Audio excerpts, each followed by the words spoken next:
আমি ভিডিও আমি জীবনে দেখেছি, শুনেন। নরেন্দ্র মোদী যদি বাংলাদেশে কোনো সরকারের শপথ গ্রহণ অনুষ্ঠানে আসে তাহলে আমাদেরকে ভেবে দেখতে হবে আমরা সেই শপথ গ্রহণের নির্লজ্জ অনুষ্ঠানে উপস্থিত হব কি হব না। একটি দল বিগত সময়ে ভারতের হাত কাঁধে নিয়ে এই দেশে মানুষের উপর জুলুমতন্ত্র ফ্যাসিবাদ চাপিয়ে দিয়েছিল।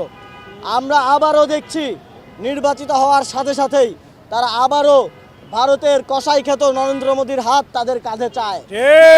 আমরা বাংলাদেশের জনগণ শেখ হাসিনার ফ্যাসিবাদী সরকারের সময়ও 2021 সালে মোদী বিরোধী আন্দোলনে আমাদের ভাইয়েরা জীবন দিতে চিন্তা করে নাই। মোদী যখন বাংলাদেশে আসতে চেয়েছিল, শেখ হাসিনা যখন মোদীকে এই দেশে নিয়ে এসেছে, একদিকে মোদীকে নিয়ে তারা ফুল দিয়ে বরণ করেছে, আরেকদিকে বাংলাদেশের জনগণ, বাংলাদেশের তরুণরা রক্ত দিয়ে রাজপথকে বরণ করেছে।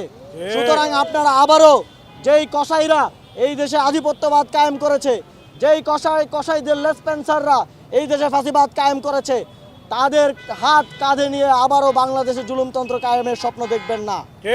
আমরা জাতীয় নাগরিক পার্টির পক্ষ থেকে বলছি, আধিপত্যবাদের বিরুদ্ধে, সার্বভৌমত্বের পক্ষে। আমরা এই নির্বাচনে আপনাদের থেকে ম্যান্ডেট চেয়েছি, আপনারা ম্যান্ডেট দিয়েছেন। আমরা সেই ম্যান্ডেটের সম্মান অক্ষুণ্ণ রাখব।